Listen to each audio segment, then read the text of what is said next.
We got married yesterday. Those 4 words hit harder than any slap could. I froze, phone trembling in my hand as my son's fiancée smiled like she'd just won something. We only invited people who mean the most to us. People who mean the most. After 3 years of paying their rent, buying their furniture, filling their fridge. I wasn't one of them. Behind her, my son stayed silent. That silence hurt more than her cruelty ever could. The dress I'd bought still hung in my closet, tags untouched. The gift envelope with their wedding check sat on my table, waiting for a celebration that never came. In that moment, I understood something I'd spent my whole life avoiding. Love without respect isn't love at all.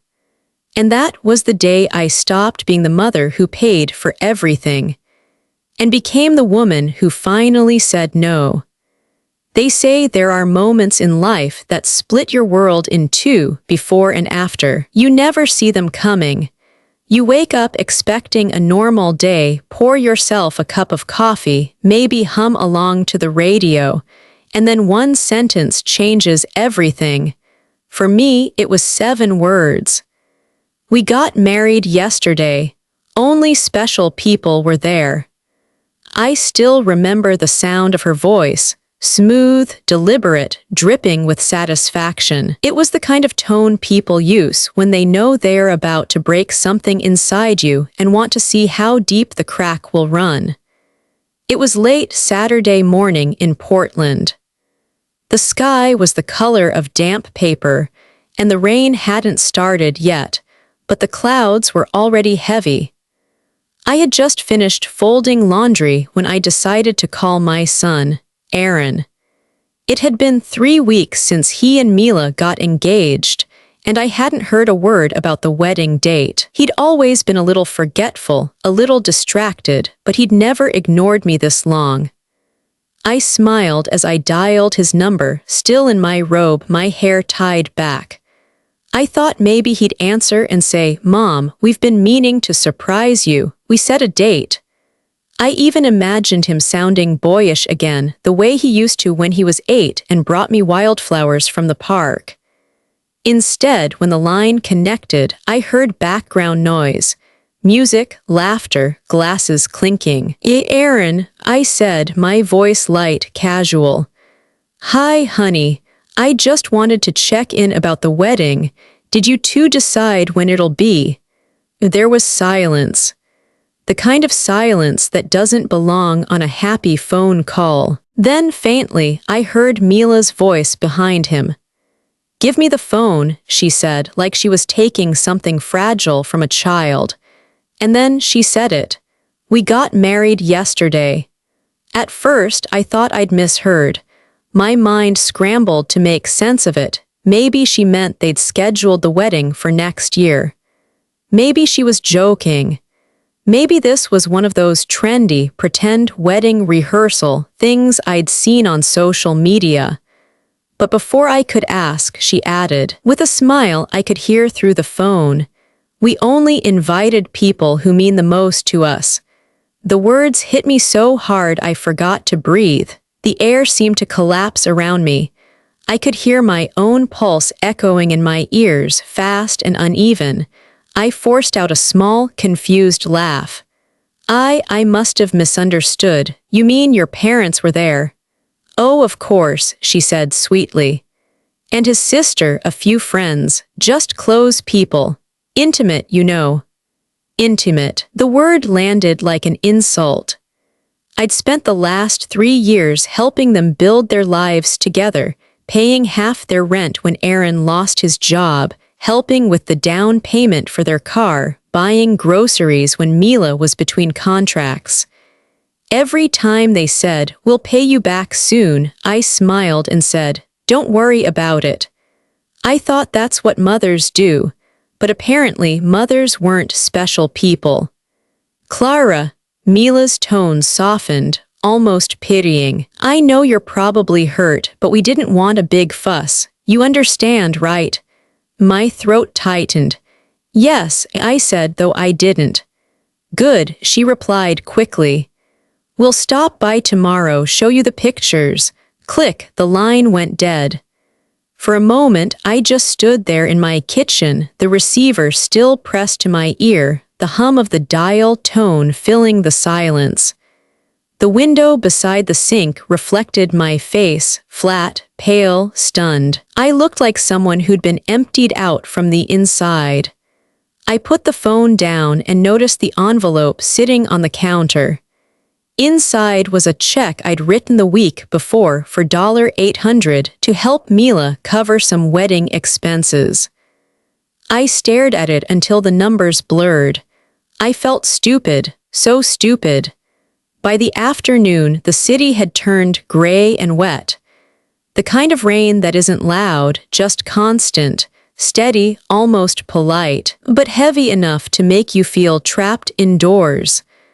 I made tea I never drank, sat on the couch, stared at the wall. The dress I'd bought hung in the hallway closet, a soft champagne color that matched my silver hair. I'd picked it out months ago, imagining myself in the front row, watching my son smile as he said his vows. Now the image felt like a cruel joke. At 5 o'clock, Aaron called. I saw his name flash on the screen and couldn't bring myself to answer. What would he say? Sorry, Mom, it was Mila's idea. Sorry, Mom, I didn't fight for you. There are moments when silence feels safer than forgiveness. So I let the phone ring. Later, as dusk fell, I wandered into my bedroom and opened the closet. The dress shimmered faintly in the lamplight. I ran my hand over the fabric. It was cool, soft, and lifeless. I thought about all the little dreams stitched into its seams. The smile I'd planned to wear, the picture I wanted of the three of us together, the family toast I'd rehearsed in my head a dozen times. I pressed the fabric to my chest, and for a second I wanted to tear it, but I didn't. I hung it back up gently, almost reverently, the same way you handle something already dead. By 8 p.m., the house was too quiet. I turned on the TV just to have noise, but even that felt wrong. Every commercial about family dinners and anniversaries felt like mockery. So I went to the kitchen and sat at the table. It was the same table where Aaron had once done his homework, where we'd blown out birthday candles, where he'd told me years ago that Mila was the one. The same table where I had written that $800 check. I looked at the small stack of photos on the fridge: Aaron's graduation, the camping trip when he was 10, a faded Polaroid of the two of us making pancakes in our old house. My chest tightened. When did he stop looking at me like I mattered? A part of me wanted to hate Mila, to blame her for all of it. But deep down, I knew Aaron had made his choices too. He'd chosen silence. He'd chosen comfort. He'd chosen her version of family over mine. I rested my head on my arms. My coffee had gone cold hours ago, but I drank it anyway, tasting bitterness that wasn't just from the cup. At 10 p.m., I turned off the lights. I told myself I wouldn't cry. I'd already cried enough for a lifetime: when my husband died, when the mortgage almost broke me, when Aaron left for college. I thought my tears had run out. But grief doesn't always ask for permission. Somewhere between midnight and the sound of the rain easing, the tears came anyway. Slow, steady, uninvited. They fell onto my hands, warm and quiet. And as I sat there in the dark, it hit me. Heartbreak isn't always loud. Sometimes it's just the echo of a voice saying you weren't special enough, and realizing that voice belongs to your own child. That night, I made myself a promise. No more tears, no more checks, no more waiting for people who only remember me when they need something. I promised myself I'd stop caring more than they did. And then, because promises are hard to keep when your heart is still bleeding, I cried again, until the world blurred and the only thing left in focus was the truth I didn't want to face. My son got married, and somehow I was the only one who didn't belong at his wedding. The morning after felt quieter than usual, as if the whole house was listening. The rain had stopped sometime before dawn, leaving the streets washed clean, but inside me, the storm hadn't passed. It had only changed shape. I sat at the kitchen table, the same spot where I'd spent half of my life budgeting bills, planning meals, and sending money to my son. But that morning, I wasn't making plans for anyone else. I was taking inventory of my own foolishness. A notebook lay open in front of me, its pages crisp and blank. I took a deep breath and began to write. Rent, $500 per month for 36 months, $18,000. Car repairs, $200. Medical bills I covered temporarily, $1,800. Groceries, birthday gifts, and emergencies, at least $3,500. The wedding money I sent before I knew I'd never be invited, $800. I stared at the numbers. $26,300. It didn't even include the little things, the surprise takeout meals, the holidays I hosted, the nights I stayed awake worrying when they went silent for days. $26,000. 3 years, and all I'd bought with it was a front-row seat to my own invisibility. My pen hovered over the page. I could almost hear Robert, my late husband, laughing softly from somewhere beyond memory. Michelle, he used to say, shaking his head with that knowing smile. Don't buy your way into their hearts. Love doesn't work like that. I'd always brushed him off, calling him cynical. You don't understand, I'd say. They're young, struggling. We have to help them until they find their footing. And Robert would sigh and whisper, you can't save people from learning what growing up costs. And now I realized he hadn't been cynical, he'd been right. The coffee in my cup had gone cold. I set the pen down and rubbed my temples. How many times had I told myself it was temporary? How many times had I believed that one more transfer, one more loan, one more favor would finally make them appreciate me? Love, I thought bitterly, is the most expensive illusion there is. That week crawled by in strange silence. Aaron didn't call, and I didn't either. I told myself I was done chasing after him, but there was still a part of me, a small, stubborn part that kept checking my phone, hoping for a message that said, I'm sorry, Mom. It never came. Instead, 7 days later, the phone rang. The caller ID flashed Mila's name. For a long moment, I just stared at it, then I answered. Michelle, she said brightly, as if nothing had happened. Hi, I was wondering if you could check your account. The rent didn't go through this month. The landlord's been calling us nonstop. Her voice had that practiced sweetness again, the one that used to trick me into saying yes before I even understood what I was agreeing to. The rent, I repeated, my tone calm, almost too calm. Yes, she said with a little laugh. You must have forgotten the transfer. It's the 5th already, and Mr. Hanley's threatening late fees. I could picture her perfectly, standing in their kitchen, nails freshly done, phone wedged between her shoulder and ear, pretending this was just a small mistake I'd made, pretending she hadn't looked me in the eye a week ago and told me I wasn't special. The silence between us stretched. I could hear her swallow. Michelle, she said, softer now. I took a slow breath. My voice, when it came, was steady. Mila, I said, do you remember what you told me last week? There was hesitation. I'm not sure.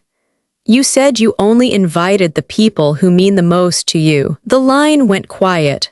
I could almost hear her heartbeat through the phone. I smiled faintly, not out of cruelty, but out of something new, something that felt dangerously like peace. Well, I said, I've decided I'm only helping people who mean the most to me, too.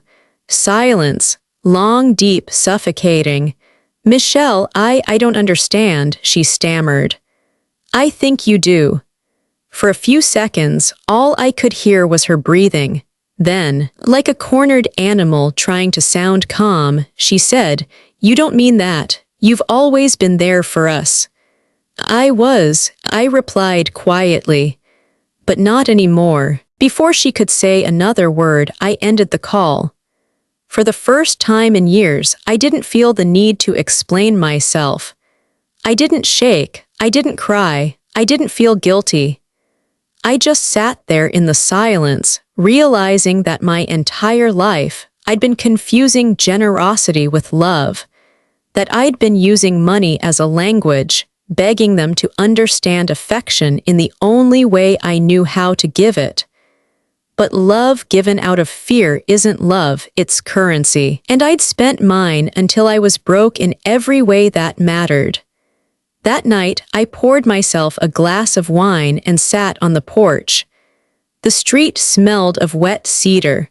For years, I'd been too busy transferring money, taking calls, solving crises to notice how beautiful Portland evenings could be after a rain. A single moth fluttered near the porch light, circling the glow like it couldn't help itself. I watched it for a long time. I knew that kind of pull, how even pain can become familiar, how we keep flying toward it just because it's what we know. When I finally went inside, I found the notebook still open on the kitchen table. The list of expenses stared back at me, stark and undeniable. I flipped to a new page and wrote in neat cursive letters, Starting today, my love is no longer for sale. For the first time in years, I meant it. Later that night, my phone buzzed on the counter. A new message from Aaron. Mom, what's going on with you? I stared at the words for a long time. Then I turned off the phone and went to bed. Somewhere deep inside, I could feel something shifting, something small but irreversible. The kind of change that doesn't make a sound when it happens, but afterward, nothing is ever the same again. The next morning, I woke to the sound of knocking, sharp, impatient, deliberate. Not the kind of knock that comes from a neighbor or a friend. For a moment, I thought I was imagining it. The clock said 8:14. I hadn't even had coffee yet. The house was still wrapped in that fragile early light when everything feels too quiet to be interrupted. The knocking came again. I tightened the belt of my robe and went to the front door. Through the frosted glass, I saw three shapes: a man, tall and motionless, a woman shifting from foot to foot, and behind them the unmistakable outline of my son. When I opened the door, the air that came in was cold and damp. Aaron looked up at me with that familiar half-guilty expression, the one he used to have when he broke something as a kid. Mila, on the other hand, was standing straight-backed, her arms crossed, her face perfectly composed. "Mom," Aaron said softly, "can we come in?" Something in me hesitated, but habit won. I stepped aside. "You're already here," I said flatly. They filed in, followed by a man I didn't recognize, gray suit, shiny shoes, expressionless eyes. He carried a leather briefcase that looked too expensive for comfort. "Who's this?" I asked. Mila's smile was thin. "This is Mr. Dalton. He's a family attorney. We thought it might be helpful to have him here, considering." "Considering what?" I asked, closing the door behind them. Mr. Dalton adjusted his tie before speaking. "Mrs. Carter, your son and daughter-in-law have expressed some concern about your recent financial decisions. They're worried you may be experiencing some confusion." The word landed like a slap. "Confusion," I repeated. Aaron stepped forward quickly, hands raised like he was trying to calm me. Mom, please don't get upset. We just want to make sure you're okay. You've been acting different lately, cutting off payments, not answering calls. So the new definition of different, I interrupted, is me refusing to fund your lifestyle. Mila's lips tightened. No one's saying that, Michelle, but you've been under stress. Sometimes older adults don't realize when they need a little help managing things. There it was, older adults. The phrase that sounds polite but cuts deeper than any insult. I looked at all three of them standing in my living room, the same living room I'd furnished with my money, the same couch they used to nap on after Sunday dinners. The air felt suddenly stale, like the walls themselves were holding their breath. Mr. Dalton opened his briefcase, neatly laying out papers on my coffee table. This is simply a precaution, a temporary power of attorney that would allow Aaron to help manage your finances and pay your bills, just until things stabilize. My hands started trembling, not from fear, but from fury. Let me understand this, I said slowly. You came into my home without asking, brought a stranger, and are now suggesting that I hand over my life savings because I stopped paying your rent. Mom, Aaron said, his tone suddenly defensive. It's not like that. We're trying to help. You've always done so much for us. We don't want you making mistakes with your money now. Mistakes, I repeated, like feeding and housing you for 3 years. His face flushed. Mila stepped between us, her voice sharp now, her sweetness gone. This attitude isn't helping, Michelle. We've seen this before, people your age getting manipulated by lawyers, financial advisors, so-called friends. We just want to protect you before something happens. I could feel my pulse pounding in my ears. Before something happens, I said quietly. You mean before I stop being convenient? Michelle, Mr. Dalton began in his measured professional tone. I assure you, no one here is acting against your interests. Your son simply wants to ensure your stability. I took a slow step forward until I was standing directly across from him. Mr. Dalton, my stability is not the problem here, it's theirs. Aaron ran a hand through his hair. Mom, you're being unreasonable. That word, unreasonable, ignited something raw inside me. I slammed my palm flat on the table, the sound startling all three of them. The papers jumped slightly from the impact. I am not confused, I said, my voice cutting through the silence. I am awake. No one spoke, even the air seemed to go still. For a long moment, Aaron just stared at me, his mouth open, the child behind the man flickering in his eyes. Mila looked away, biting her lip, as if realizing this wasn't going to go as planned. Mr. Dalton finally cleared his throat. Perhaps it's best if we reschedule this conversation when emotions aren't so high. Emotions, I said, almost laughing. That's what you call it when a mother refuses to be robbed. Aaron's face twisted, part shame, part anger. You're not yourself, Mom. I finally am, I said. Mila reached out as if to touch my arm. I stepped back. Get out. Michelle, don't do this. I said, get out of my house. They hesitated, so I pointed at the door, my voice steady now. All three of you, out. Mr. Dalton quietly gathered his papers, his eyes darting between us. Aaron muttered something under his breath, but Mila tugged at his arm. They walked out together, the sound of their footsteps echoing like a slow retreat. When the door finally closed behind them, I locked it. Twice. The silence that followed wasn't peaceful. It was heavy, electric, alive. I stood there for a full minute, trembling, not with fear anymore, but with the aftershock of realizing how close I'd come to losing everything. I looked around the living room. My living room, my furniture, my home, it was the first time I'd ever seen it as something worth protecting. That night, I couldn't sleep. Every creak of the house sounded like footsteps, every shadow like someone watching. I replayed the scene again and again. The papers on the table, Mila's cold stare, Aaron's shameful silence. By morning, my exhaustion had hardened into purpose. At exactly 9:00 a.m., I put on my coat and drove to the bank. The sky was overcast again, but I felt sharper than I had in years. When I walked into the branch, the manager, Mr. Barnes, looked up in surprise. "Mrs. Carter, you're early today. I need to cancel every automatic transfer to my son and his wife," I said calmly. "And I want you to make a note that no one, absolutely no one, has permission to access my accounts but me." Mr. Barnes blinked, then nodded. "Of course, ma'am. Is everything all right?" I gave him a small smile.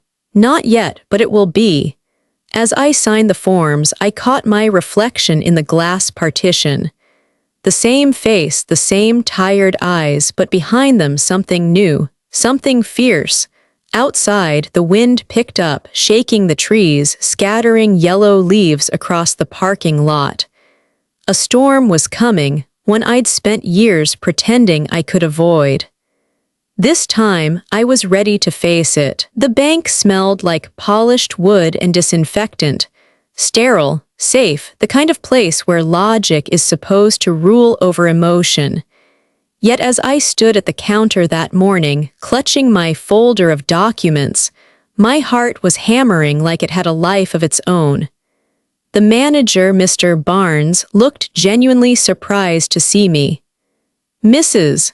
Carter," he said, rising from his desk with that practiced politeness bankers use for loyal customers.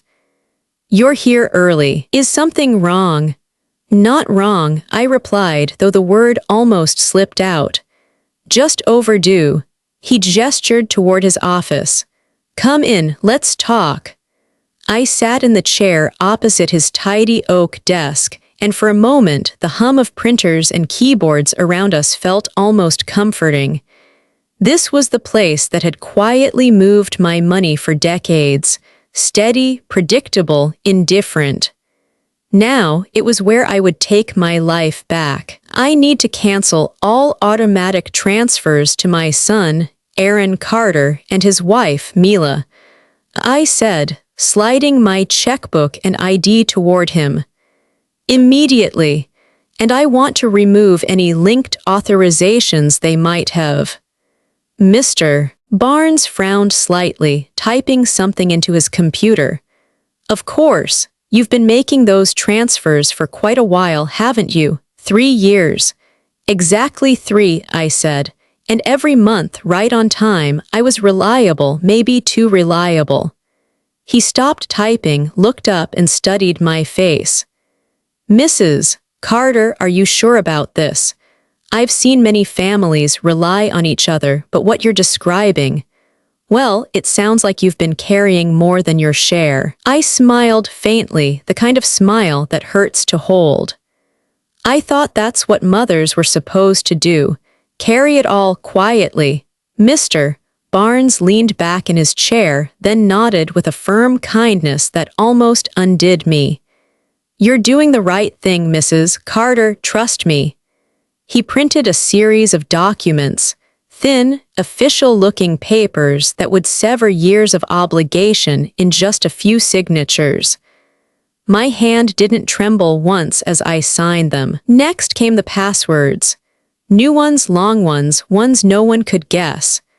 I reset every code, every online account, every safety question. It felt like cutting invisible strings that had been wrapped around me for years. Finally, I asked about my will. "I'd like to make some updates," I said. "Remove any beneficiaries that no longer represent my intentions." Mr. Barnes gave a knowing look but said nothing. He handed me a referral card for a local estate lawyer. "Someone I trust," he said simply. When I stepped outside, the October air bit at my skin. I pulled my coat tighter and stood for a moment on the sidewalk, letting the reality of it sink in. For the first time in years, my money and my choices belonged entirely to me. Then my phone started ringing. Aaron, I ignored it. A minute later, Mila, ignored again. Then, unknown number. I didn't even flinch. I just slipped the phone into my purse, turned it to silent, and started walking. It felt strange, walking without purpose. For years, every errand I ran had been for someone else, groceries for them, checks for them, errands they didn't have time for. Today, I walked simply because I could. The city felt new again. Wet sidewalks glistened under thin sunlight, reflecting the blue-gray of the clouds above. I passed a park I hadn't visited in years. Children were running through puddles, their laughter echoing off the trees. A mother scolded gently as her little boy splashed water on her jeans, and both of them broke into giggles. I stopped walking. Something twisted deep in my chest. That boy reminded me of Aaron when he was small, when life was simple and my love was enough. I could still see him in my mind, chasing a red ball down the street, shouting, "Mom, watch me," as if I were the whole audience of his world. "Where did that child go?" I whispered aloud. My voice cracked in the open air. When did he stop seeing me? A gust of wind carried the question away before I could catch it. I found a bench under a maple tree and sat for a while, watching the leaves fall in slow spirals. My hands, once so used to writing checks and signing transfers, now rested empty in my lap. They looked foreign, like they belonged to someone learning how to exist again. For years, I'd believed that love meant giving until it hurt. But sitting there, surrounded by strangers and laughter that wasn't mine, I realized something painful and liberating all at once. I had mistaken dependency for affection. I had confused their comfort with connection. Maybe love wasn't about how much you gave. Maybe it was about knowing when to stop.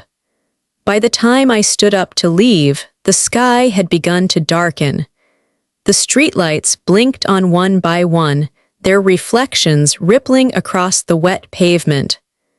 I walked home slowly, feeling lighter with every step but still uneasy, like someone walking barefoot after taking off tight shoes, the freedom unfamiliar, almost uncomfortable. When my house finally came into view, I froze. 2 cars were parked across the street. Aaron's black sedan, Mila's white SUV. Their silhouettes sat inside, faintly visible through the fogged-up windows. The engines were off, but I could feel their presence like static in the air. I didn't approach. I just stood there on the sidewalk, my keys clenched in my hand, my breath visible in the cold. They weren't knocking this time, they were waiting. Watching. A long minute passed before Aaron's car lights flicked on. Both vehicles started their engines and rolled slowly away, disappearing around the corner. The tension in my body didn't leave when they did. It sat there deep in my bones. I unlocked the door, stepped inside, and leaned against it, listening to the faint ticking of the clock in the hallway. The house felt different now, quiet, yes, but also alert, like it was holding its breath with me. I walked to the window and pulled back the curtain just enough to look out into the street. Empty. But I knew better. This wasn't over. I had cut the wires that bound me, but people like Aaron and Mila didn't let go easily. I turned off the light, my reflection vanishing from the glass. The night outside looked calm, but I could feel it in my gut. A storm was building again. The knock didn't come this time. It was the sound of a drawer slamming shut that woke me. A sharp, careless sound that didn't belong in my quiet house. I froze, still half in a dream, half in disbelief. My first thought was that it was the wind until I heard voices. Low, urgent, familiar. I sat up slowly, my heart pounding. The hallway was dark, but a faint glow came from my study downstairs. I slipped my phone into my hand and tiptoed toward the stairs. Halfway down, I saw them. Aaron and Mila. They were in my living room, surrounded by papers, my bank statements, insurance forms, tax records. Mila was rifling through folders like a woman on a mission, while Aaron stood nearby, pale and sweating, pretending to look helpless. "Mila," I said, my voice steady despite the adrenaline flooding my body. They both jerked around. For a moment, we just stared at each other, the silence thick enough to choke on. "Mom," Aaron began, his voice trembling. "Please, just let us explain. What are you doing in my house?" He hesitated. "We were worried. You weren't answering your phone, and we thought maybe you had fallen." I cut him off, or died. Mila straightened, holding a stack of papers. Her tone was sharp now, her fake politeness gone. "You've been manipulated, Michelle, that banker, that so-called lawyer. These people are feeding you lies. They're isolating you from your family." I felt my blood go cold. "My family broke into my home," I said quietly. "That's not love, Mila, that's theft." Aaron stepped forward, hands up as if to calm me. "Mom, please. You don't understand. I'm in trouble. I owe some people money if we can just get access to your account for a few weeks." "There it is," I whispered. "The real reason you're here." "Mom, please," he begged. "It's not like that. I'm scared. And you think scaring me will help you." Mila rolled her eyes, dropping the papers onto the table. "This is ridiculous. She's not even thinking clearly. She's been brainwashed by some woman from the bank."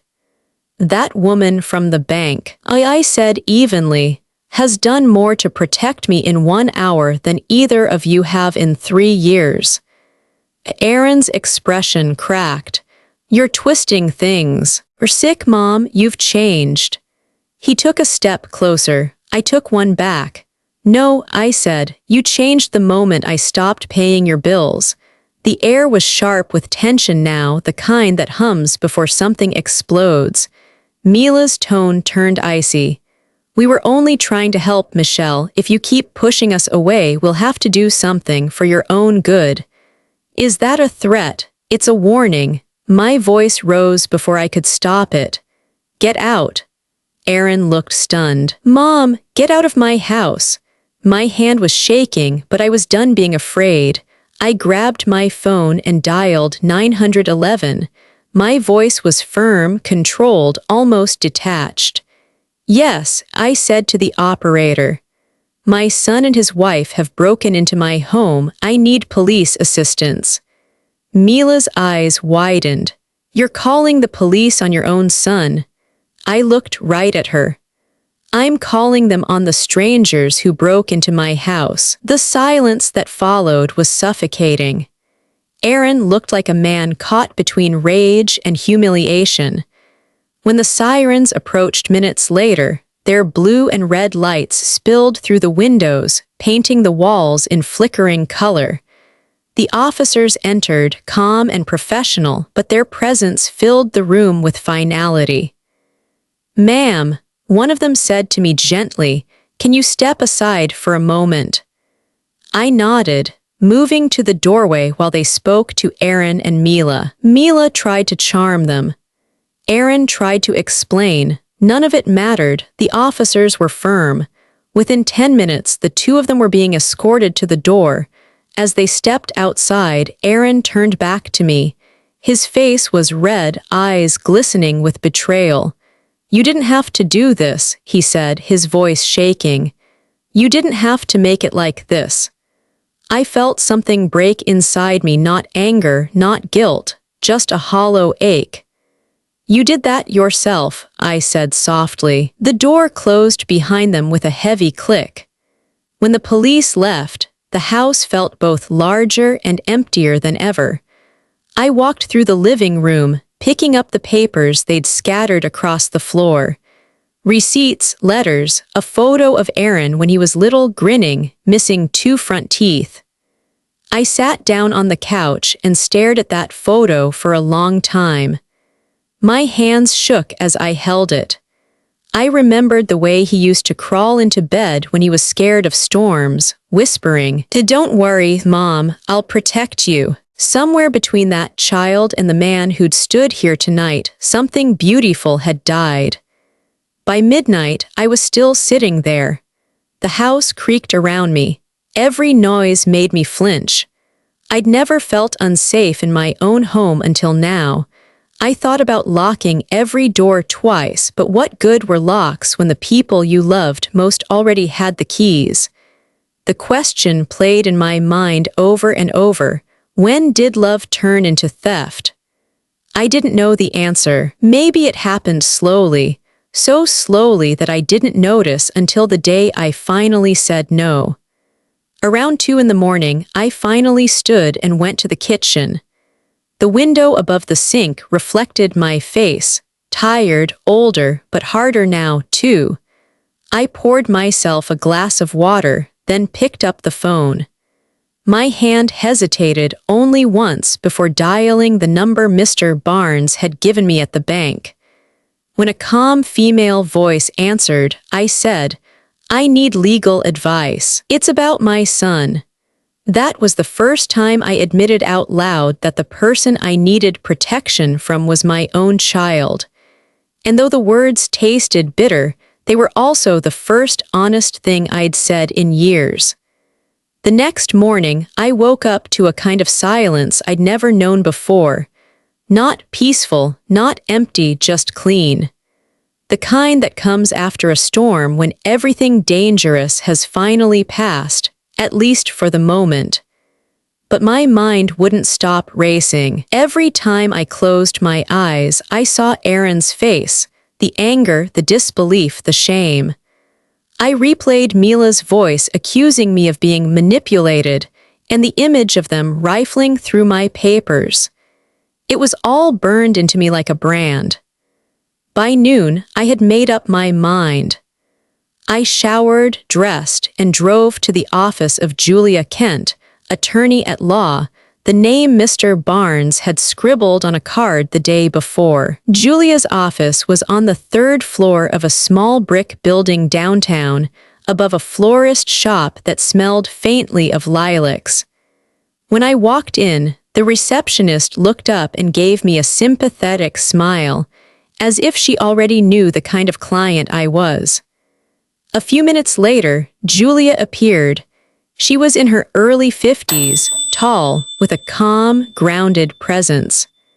Her gray-streaked hair was pulled into a loose bun, and her eyes, sharp but kind, made me feel seen before I even spoke. "Mrs. Carter," she said, shaking my hand firmly. "Please come in. I read a little about your situation in Mr. Barnes's note. I'm so sorry you're going through this." Her office was warm and simple, no luxury, no intimidation. Just books, files, and a teapot steaming on the side table. She motioned for me to sit on a soft gray chair across from her desk. "Why don't you tell me everything from the beginning?" So I did. I told her about the wedding I wasn't invited to, about the rent payments, the temporary loans, the break-in, the police visit. I told her how Aaron had tried to make me believe I was losing my mind. And when I finished, Julia didn't rush to fill the silence. She just looked at me for a long moment, thoughtful. Then she said, quietly but firmly, "What your son is doing has a name." I frowned. "A name?" She nodded. "It's called elder financial exploitation, and it's a crime." The word hit me like a cold wave. a crime. For months, maybe years, I'd been treating it like a misunderstanding, a family conflict, something that could be fixed with one more apology or one more check. But hearing it framed as a crime changed everything.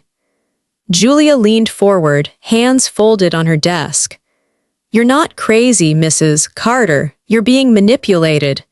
People like your son and daughter-in-law often start small guilt dependents helping with bills, and before long they're controlling everything. It's systematic, and it's abuse." Something inside me cracked, not from pain this time, but from validation.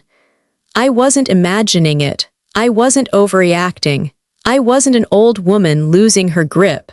I was a victim of exploitation. Julia continued, her voice calm but resolute. "We're going to make sure they can't touch your money again. We'll draft new legal protections, a restraining order, an updated will, and a financial control plan that puts everything solely in your hands." "Will that stop them?" I asked, my voice smaller than I wanted it to be. "It will make it a lot harder for them to continue," she said. "But they may try other ways: emotional manipulation, false claims, even attempts to have you declared mentally incompetent. That's why we're going to document everything." She slid a notepad across the table toward me. "From now on, every message, every call, every visit, they all go in here. Date, time, what was said. Keep copies of texts and voicemails. Think of it as your armor." I nodded slowly. "I can do that." Julia smiled. "I know you can, and one more thing, don't feel guilty. Abusers thrive on guilt. From this point on, guilt is their problem, not yours." When I left her office, the air outside felt sharper, cleaner. The sky had cleared, and sunlight spilled between the downtown buildings in streaks of gold. For the first time in weeks, my steps felt steady. Back home, I pulled out an old leather-bound notebook from my desk, the one I'd once used for grocery lists and birthday reminders, and flipped to a blank page. At the top, in careful handwriting, I wrote, "Proof that I'm not crazy," and then I started recording everything. October 17, 10:42 a.m. Mila texted from an unknown number, "We just want to talk," no reply. October 17, 3:15 p.m. 2 missed calls from Aaron. Voicemail, "Mom, we can work this out, please answer," deleted. October 17, 8:00 p.m. A car idled outside for 5 minutes. Silver sedan, possibly them. As I wrote, something strange happened. The fear that had been strangling me began to loosen. Each word on the page felt like reclaiming a piece of my sanity. By evening, the notebook had half a dozen entries. I closed it carefully and set it on my nightstand. It wasn't just paper, it was proof, my proof. That night, as darkness settled over the house, I called a locksmith. "Can you come tonight?" I asked. "I'll pay extra." He arrived just after 9, a quiet man with kind eyes who didn't ask questions. I followed him from door to door, watching as he replaced each lock, each old brass keyhole that had once meant safety but now felt like betrayal. When he finished, he handed me a small set of new keys, 3 of them shiny and silver, cool against my palm. "Make sure you don't give these to anyone," he said gently. "I won't," I replied. After he left, I locked every door myself, testing each handle twice. Then I stood in the middle of my living room, holding the keys tightly. Outside, the wind howled faintly through the trees, but for once it didn't scare me. It sounded almost like applause. For the first time in years, I felt something close to power. Not the kind that comes from money or authority, but the quiet kind, the kind that grows inside you when you finally say enough. That night, as I turned off the last light and headed to bed, I whispered into the stillness, "I'm not crazy, and I'm not powerless." The locks clicked softly behind me like a promise. The knock came on a Thursday morning, gentle, polite, and somehow more terrifying than the pounding from a week ago. Through the window, I saw a woman standing on my porch. She was neatly dressed, holding a clipboard and wearing the kind of careful smile that's meant to soften bad news. For a second, I thought she might be from the neighborhood association or a church group. But when I opened the door, the badge around her neck made my stomach twist. "Good morning, Mrs. Carter," she said in a professional tone. "I'm MS Rowan from the Department of Social Services.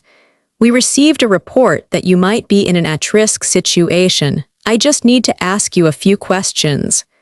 I froze. "An at-risk situation." I repeated slowly, even though I already knew. My voice was calm, but my pulse was racing. "Who reported me?"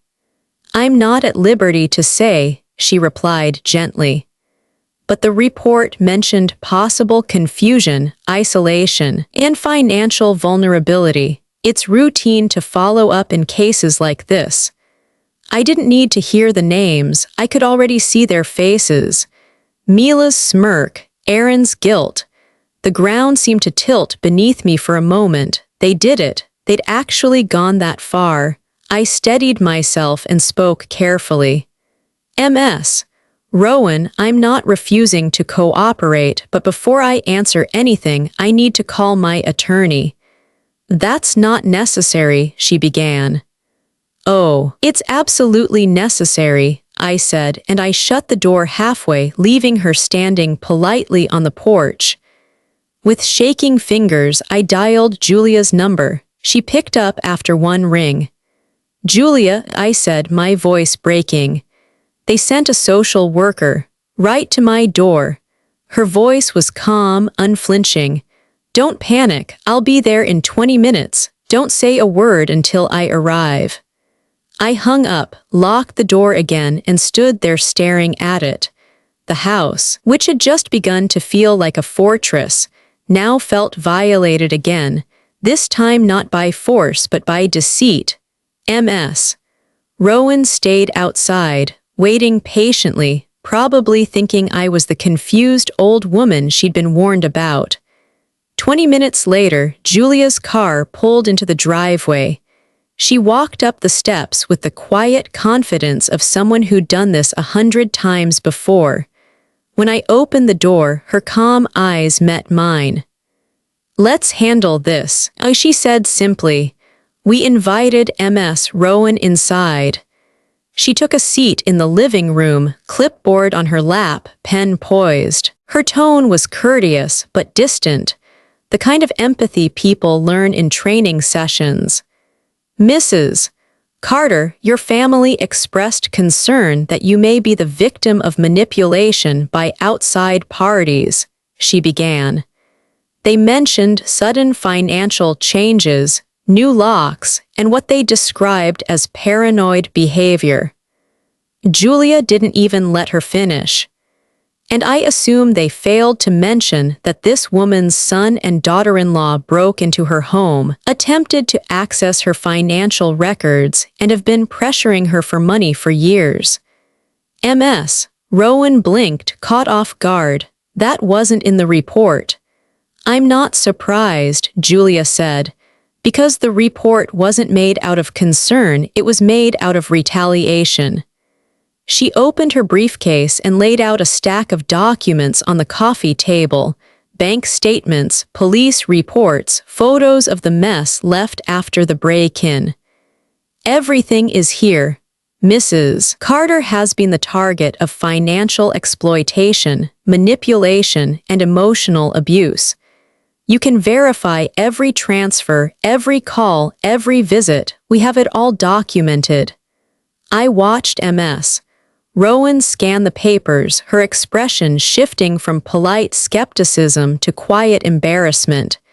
She took her time, flipping through pages, occasionally glancing up at me as if re-evaluating everything she'd assumed. Finally, she looked at Julia. "This is extensive," she said softly, "and it clearly contradicts the report."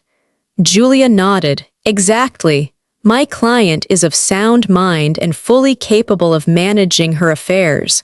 What she isn't obligated to manage anymore are her adult son's debts and his wife's delusions."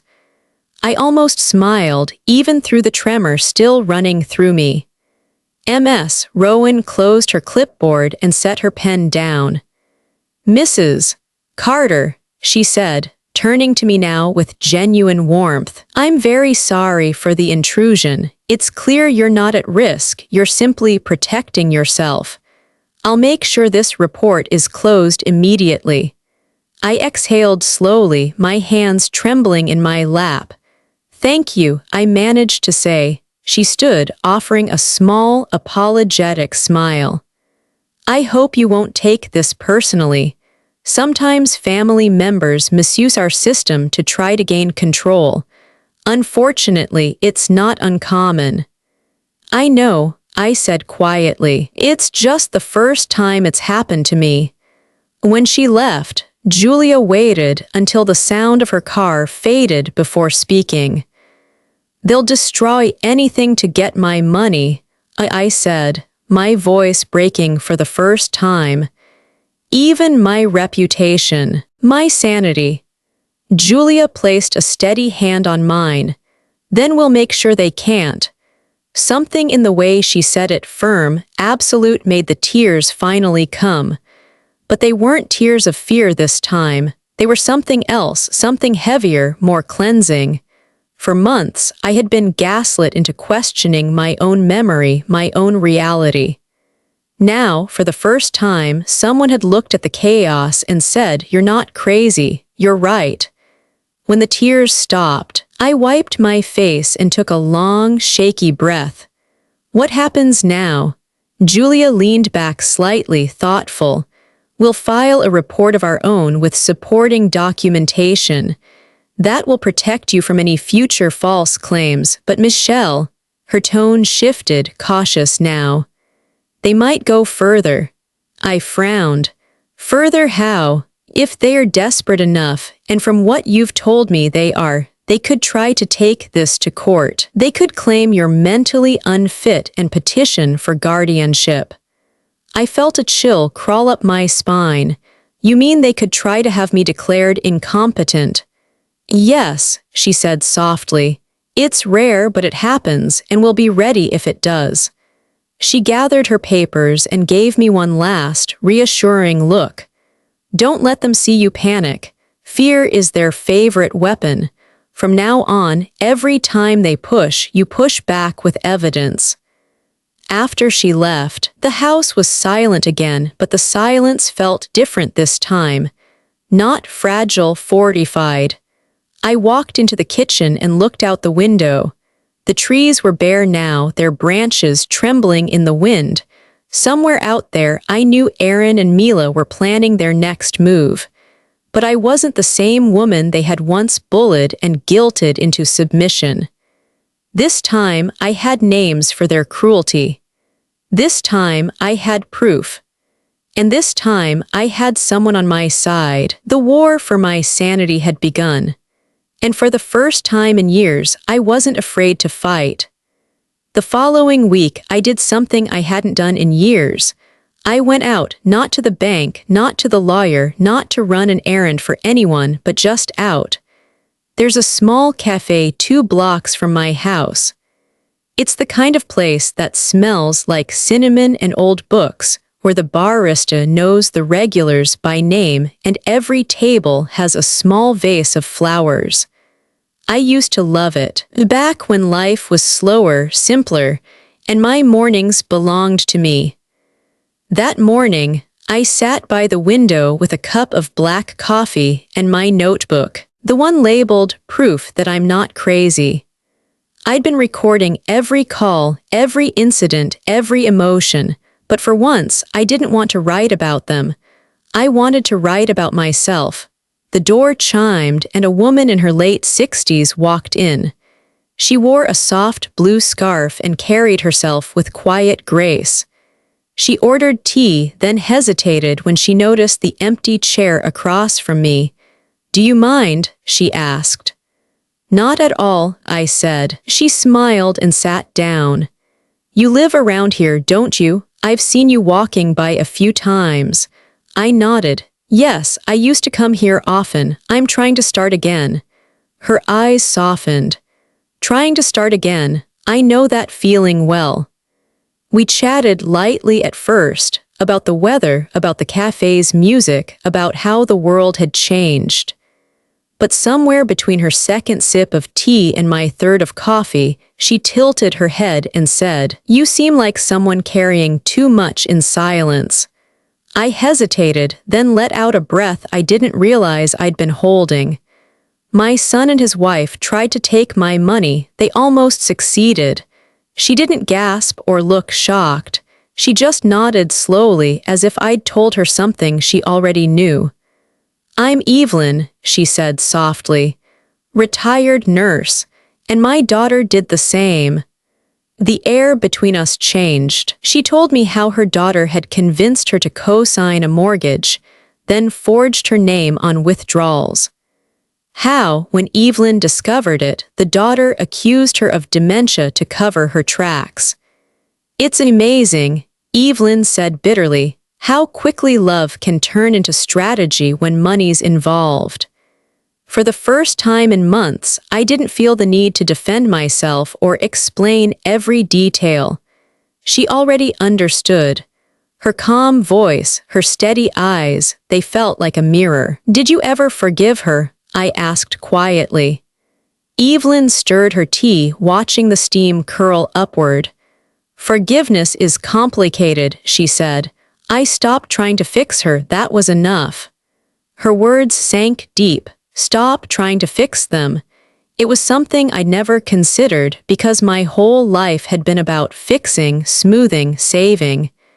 Before we left, Evelyn said, "There's a group I go to every Wednesday at the community center.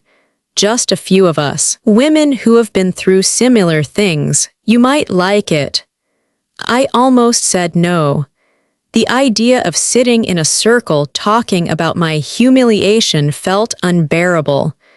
But something in her tone, gentle, certain, made me agree. 2 days later, I found myself standing outside the little community center on Maple Avenue. The building was old, with peeling paint and a ramp that creaked when you walked up it. Inside, the room smelled faintly of coffee and lemon cleaner. There were 6 women sitting in a loose circle. Evelyn waved me over. "Everyone," she said, "this is Michelle." The introductions were simple, almost shy at first. Maria, whose son forged her signature on her pension checks.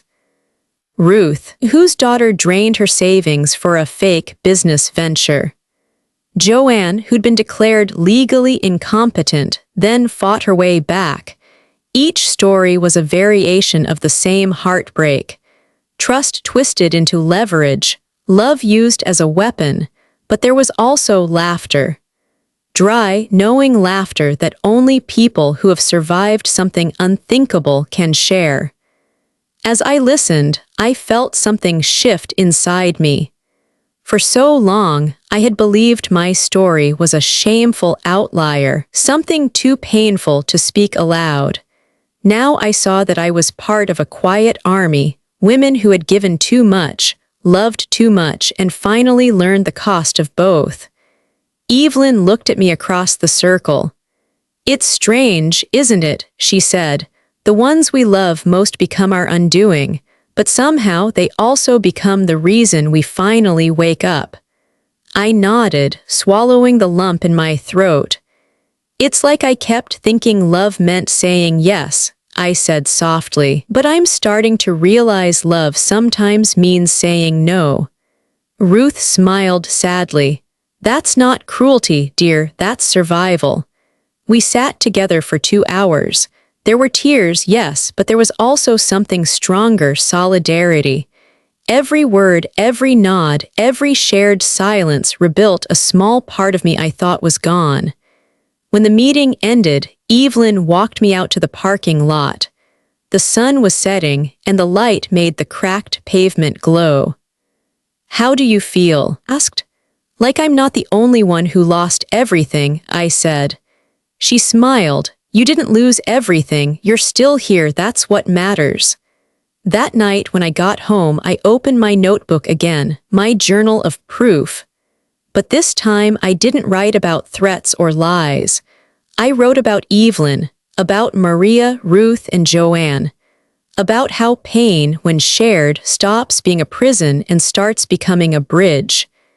And on the last line, I wrote in big, steady letters, "I am not alone." For the first time in months, I slept through the night, and when I woke up, the house didn't feel like a fortress anymore. It felt like mine. For almost 2 weeks, the house stayed quiet.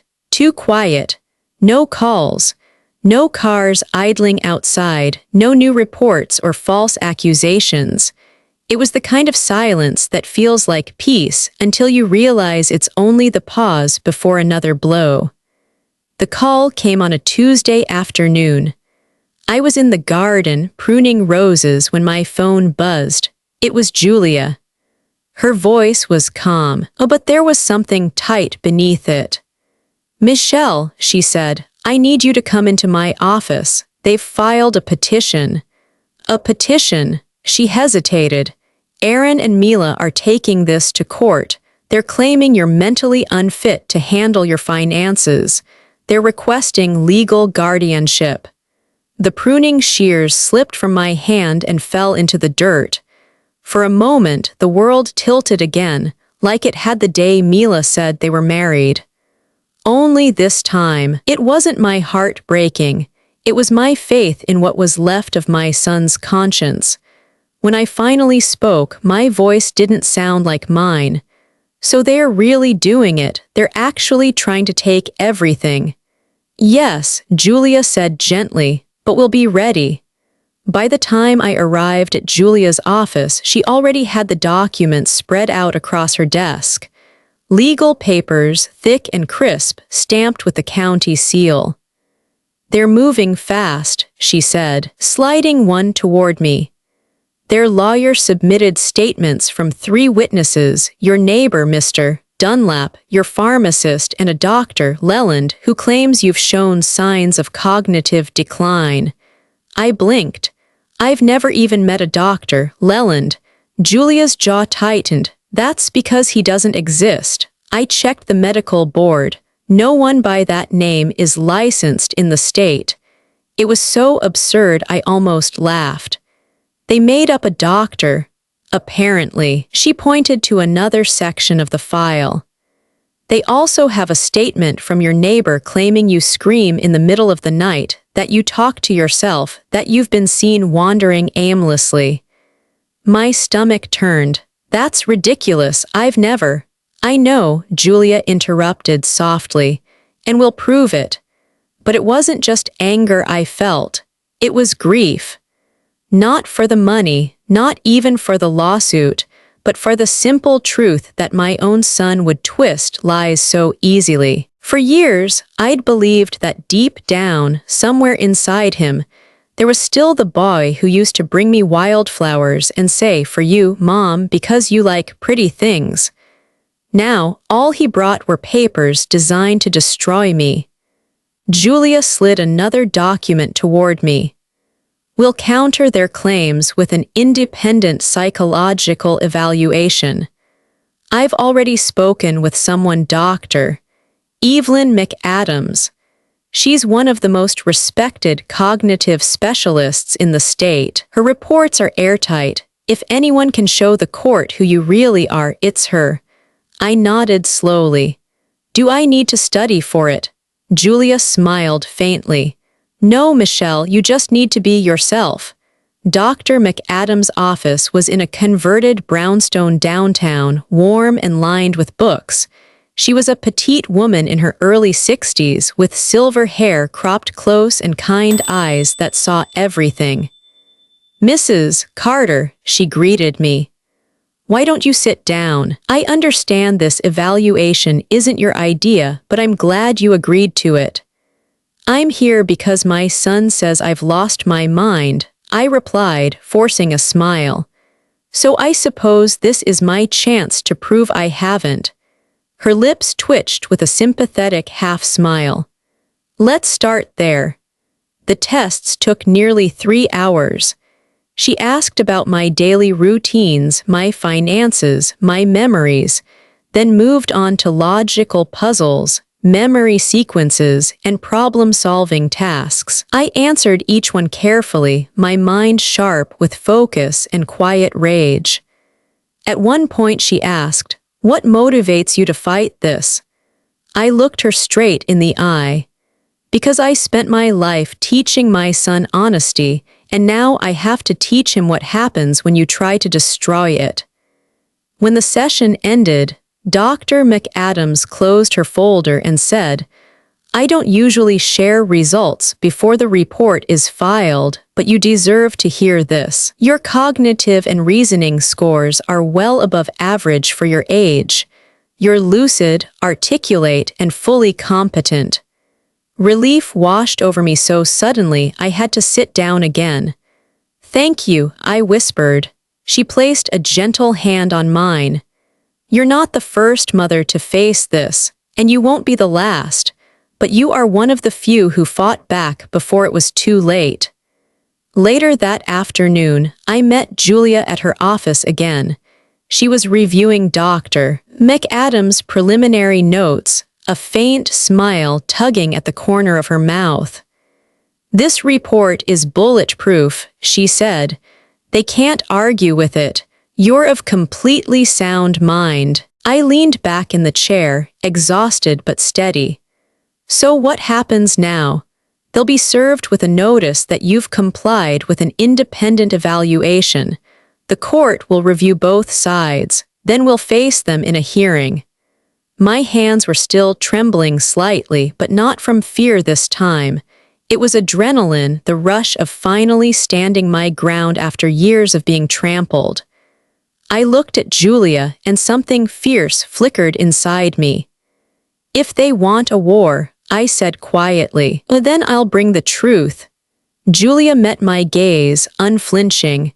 "Good," she said, "because that's exactly what wins in the end." When I left her office, the sky had turned gray, heavy with rain. I walked slowly down the street, my reflection broken in every puddle, but this time I didn't feel broken myself.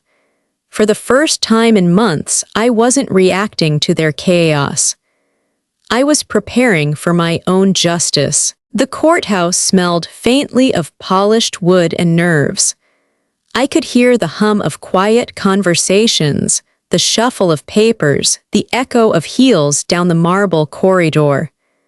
I had never imagined myself standing here, not as a spectator, not as a plaintiff, but as a defendant in my own family's story. Julia walked beside me, her heels steady, her expression calm. She was the picture of control, but I could feel the energy radiating from her, the careful, contained fury of a woman who knows she's fighting for justice. When we entered the courtroom, Aaron and Mila were already seated at the other table. Mila wore a black dress, dramatic and modest, her hair tied back like a grieving widow. Aaron looked smaller than I remembered, pale and tired, though I suspected that was deliberate. Their lawyer, a smooth man in an expensive suit, was speaking softly to them, preparing for the performance ahead. I took my seat beside Julia. She placed a reassuring hand on my arm. "Remember," she whispered, "we're not fighting with anger, we're standing in truth." The bailiff called the court to order. Judge Parker entered, a man in his early 60s with silver hair and the kind of steady, patient eyes that saw more than people thought. "Case 24CV-092, the clerk read aloud. "Aaron and Mila Carter versus Michelle Carter." The words struck me like a cold wind. my own name, spoken as if I were a criminal. The opposing lawyer began. His voice was soft, sympathetic, perfectly rehearsed. Your Honor, this is a tragic family matter. My clients, Aaron and Mila Carter, are here not for greed or gain, but out of concern. Their mother's sudden behavioral changes, her isolation, her paranoia, her refusal of assistance, suggest clear cognitive decline. They seek only to protect her from further manipulation by outsiders. He gestured toward me, his expression the perfect blend of pity and professionalism. We have witness statements, financial records, and a medical note confirming this decline. Julia didn't flinch. She merely folded her hands and waited. Then it was their turn. Mila took the stand first. She began to cry before the first question was even asked. Michelle has always been like a second mother to me, she said, voice trembling. But she's changed. She's angry, confused. She thinks we're trying to steal from her. We're only trying to help. Her words were honeyed poison, sweet, slow, and deadly. When Julia stood for cross-examination, her tone was sharp but steady. Mrs. Carter, can you tell the court when was the last time you visited Michelle without asking her for money? Mila blinked. That's not relevant. It is, Julia said firmly. Can you recall a single visit in the past year that didn't involve a financial request? Mila's eyes darted to the judge. I don't remember the dates. Then let's talk about the wedding, Julia said. Did you invite Michelle? The silence was deafening. It was small, Mila whispered. Julia nodded. So small that her son's own mother wasn't there. A flicker of discomfort crossed the judge's face. Julia stepped closer, her tone unyielding now. And yet, despite that humiliation, Michelle continued paying your rent, your car loan, your medical bills.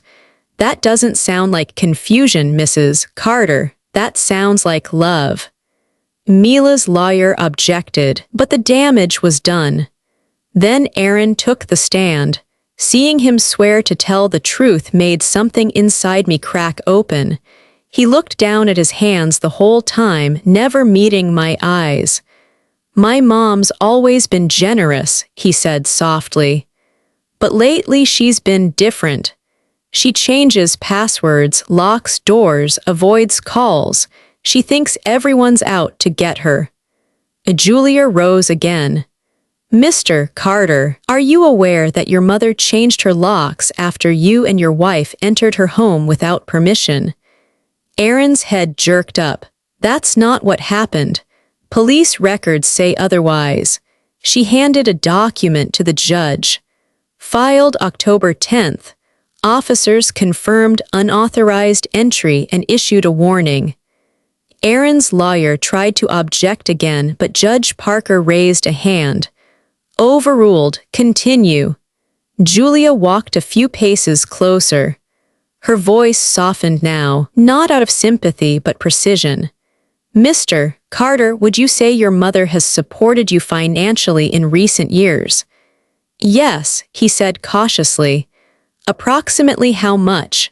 He hesitated. I'm not sure. Julia opened a folder. We are over $25,000 in rent, groceries, car payments, and so-called loans. Do you dispute these records? Aaron swallowed hard. No. Then tell me, Julia said quietly, what kind of mental illness makes a woman pay her son's bills on time for 3 years? Keep detailed financial logs, and have enough awareness to cancel automatic transfers the day she realized she was being used. No one spoke. Aaron looked down again, his knuckles white. Julia turned to the judge. Your Honor, generosity is not confusion. Clarity is not paranoia. What we have here is not a fragile mind, it's a betrayed one. And then it was my turn. The bailiff helped me to the stand, though I didn't need the help. I stood tall, feeling the weight of every year, every scar, every sleepless night. Julia asked gently, "Mrs. Carter, would you like to say something to the court?" I looked at the judge, then at Aaron. For a long moment, we just stared at each other, mother and son, strangers now. "My son," I began softly, "once brought me dandelions from the backyard and told me they were golden flowers because they were for me. I believed him then. I believed everything he said for 35 years. My voice wavered, but I pressed on. I gave him everything I had, my time, my savings, my trust. And somewhere along the way, he learned that love was a transaction, that as long as I paid, he cared." Aaron shifted uncomfortably. I turned toward the judge. "But love without respect isn't love, it's blackmail with hugs." The words hung in the air like a stone dropped into still water. No one moved. Even the judge leaned back slightly, eyes thoughtful. "I'm not here because I want revenge," I continued. "I'm here because I want peace. I've already lost my family. I don't want to lose my dignity too." Julia gave me a small nod. That was enough. I stepped down from the stand, trembling but whole. When both sides rested, Judge Parker removed his glasses and sighed. "This case touches on something deeper than money," he said. "It's about trust and the misuse of it. I will take time to review all evidence carefully before issuing a decision." And with that, the gavel struck. The sound echoed through the courtroom, final, heavy, merciless. As we gathered our things, Julia touched my shoulder. "You were extraordinary," she said quietly. I looked toward Aaron and Mila. They avoided my gaze. For the first time, I didn't chase their eyes. I didn't need to, because for once, I wasn't begging to be believed. I had already told the truth. That night when I got home, I didn't pray for victory. I wasn't sure victory even existed anymore. I prayed for something simpler: peace. Peace in whatever form it might come, even if it meant never hearing my son's voice again. The courthouse felt different that morning. Quieter, lighter, as if the walls themselves were holding their breath. I sat beside Julia in the same wooden pew where I had sat weeks earlier, my hands folded tightly in my lap. Sunlight streamed through the tall windows, painting narrow golden lines across the floor. For once, I wasn't shaking. I was ready, whatever the outcome. Judge Hamilton entered, his robe brushing softly against the floor. He wasn't a man of theatrics. His face was calm, unreadable. The courtroom rose, then sat. Even Aaron and Mila looked smaller today, less like aggressors, more like people realizing their script had failed. He began to read from a thick folder, his voice deliberate, steady. "I have reviewed all documents, testimony, and medical evaluations presented in the case of Carter v. Carter." The sound of paper turning filled the silence. "The court finds no evidence that Mrs. Michelle Carter is mentally unfit to manage her personal or financial affairs." A low murmur rippled through the room. I exhaled, not relief yet, just breathe. Judge Hamilton continued. "In fact, based on the psychological evaluations submitted by Dr. Evelyn McAdams, the respondent demonstrates above-average cognitive functioning and sound judgment consistent with her age." My throat tightened. I dared a glance toward Aaron. He stared down at the table, his jaw set, his knuckles white. Mila's lips were pressed into a perfect, bitter line. The court further finds," the judge went on, "that the petitioners, Aaron and Mila Carter, acted in bad faith, motivated by financial interest rather than legitimate concern." Julia's eyes flicked toward me, calm but burning with quiet satisfaction. Judge Hamilton's tone hardened slightly. This court condemns their behavior as manipulative and predatory. Their request for guardianship is hereby denied, and they are ordered to cover all legal fees and court costs incurred by Mrs. Carter. The gavel struck once, clean, final, merciless. It was over. But there was no victory in me, only stillness. My hands, resting in my lap, felt light for the first time in years, as if I had been carrying a boulder and someone had finally lifted it away. The judge stood and exited, leaving behind the echo of justice. People began to shuffle, murmuring softly. Reporters whispered near the back. The clerk started collecting papers. Aaron turned in his seat, his face pale, his eyes red. He hesitated, then stood. Mila grabbed his arm, whispering something, but he shook her off. He walked toward me slowly, almost cautiously, like a man approaching a stranger. "Mom," he said quietly. The word made me flinch. For years, I had waited to hear that word with love again. Now it sounded hollow, rehearsed like a weapon disguised as mercy. I rose to my feet. Julia stayed beside me, her presence a silent wall. "Don't call me Mom," I said softly. "Not until you know what it means." He blinked, his mouth opening as if to speak, but nothing came out. Mila grabbed his arm again, pulling him toward the aisle. They left together, their footsteps fading into the marble corridor. For a long time, I just stood there, not triumphant, not angry, just still. Julia placed a hand on my shoulder. "You did it," she said. I shook my head gently. "No, I just stopped letting them do it to me." She smiled faintly. "That's freedom." Outside, the air was crisp and cool, the kind of morning that smells faintly of rain and possibility. The courthouse steps were slick with dew, and as I descended them, the city felt almost new. People passed by without knowing my name, my story, or the quiet war I'd just survived, and that anonymity felt like grace. I paused at the bottom of the stairs, tilted my face toward the light, and breathed deeply. No more papers, no more lies, no more begging to be believed. Just breathe. Behind me, the courthouse loomed tall and solemn, but I didn't look back.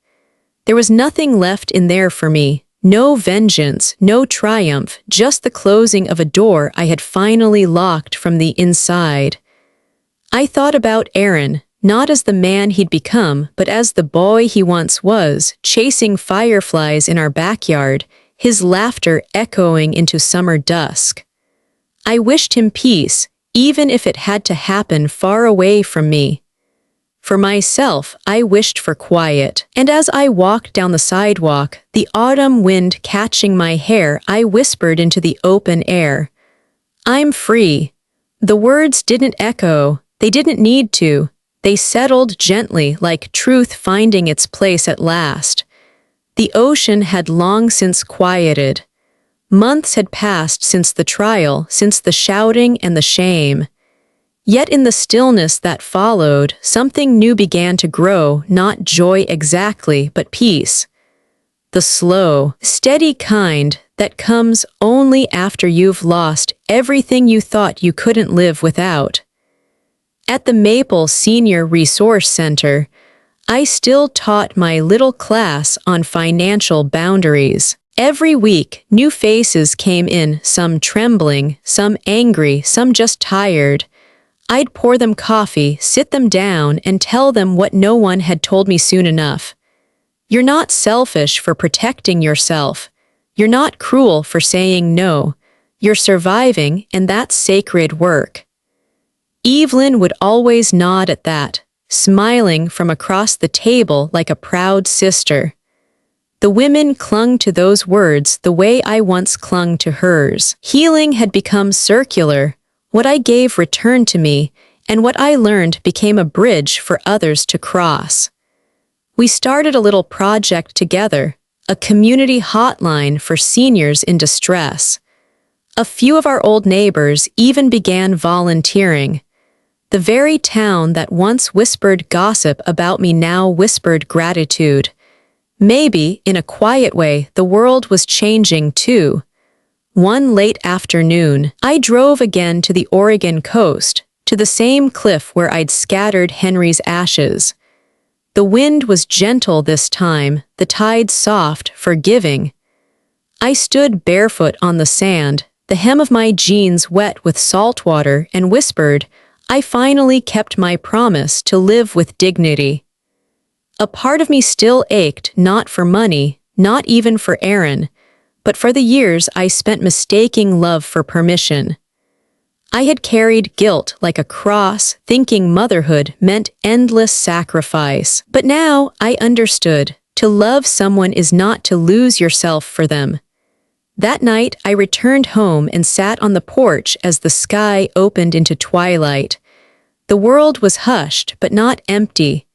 Somewhere down the street, children were laughing, the same sound that once filled my own home.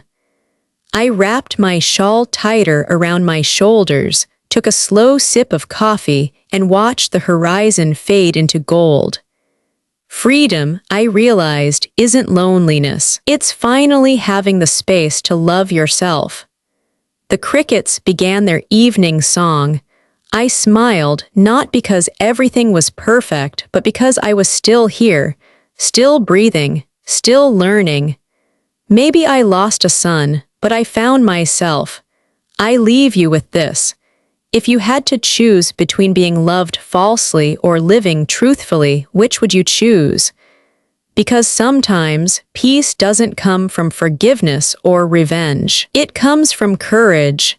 The courage to stand alone until life sends you the right people to stand beside.